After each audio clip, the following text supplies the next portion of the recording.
पालिका झोन क्रमांक 7 तर्फे गुरुवारी सकाळी जमखंडी फुलते बुलाबाई चौक परिसरात स्वच्छता मोहीम पार पडली। पावसाळ्याच्या पार्श्वभूमीवर साथीच्या रोगांना आळा घालण्यासाठी ही मोहीम हाती घेण्यात आली।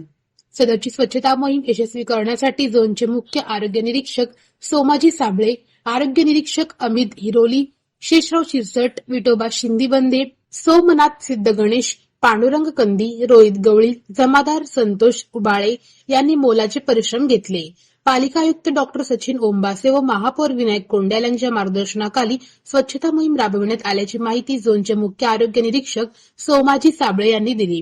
माननीय आयुक्त साहेब यांच्या निर्देशानुसार सोलापूर शहरामध्ये दिनांक 1/7 ते 9/7 या कालावधीमध्ये विशेष स्वच्छता मोहिमेचे आयोजन केलेले आहे। त्यानुसार झोन क्रमांक 7च्या वतीने आज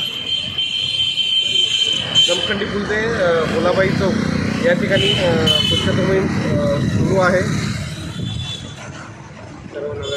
यामध्ये सर्व सोलापूर महानगरपालिकेचे सर्व पदाधिकारी, माननीय महापौर साहेब, माननीय सभागृहाचे साहेब, माननीय सर्व सदस्य यांनाही या मोहिमेमध्ये इन्व्हॉल्व करून घेण्यात आलेले आहे। त्याचबरोबर काही सामाजिक संस्था, NGO हे यामध्ये सहभागी झालेले आहेत। संपूर्ण सोलापूर शहरामध्ये ही स्वच्छता मोहीम सुरू आहे। स्वच्छता मोहिमेत झोन 7च्या अधिकारी व कर्मचारी यांनी सहभाग घेतला।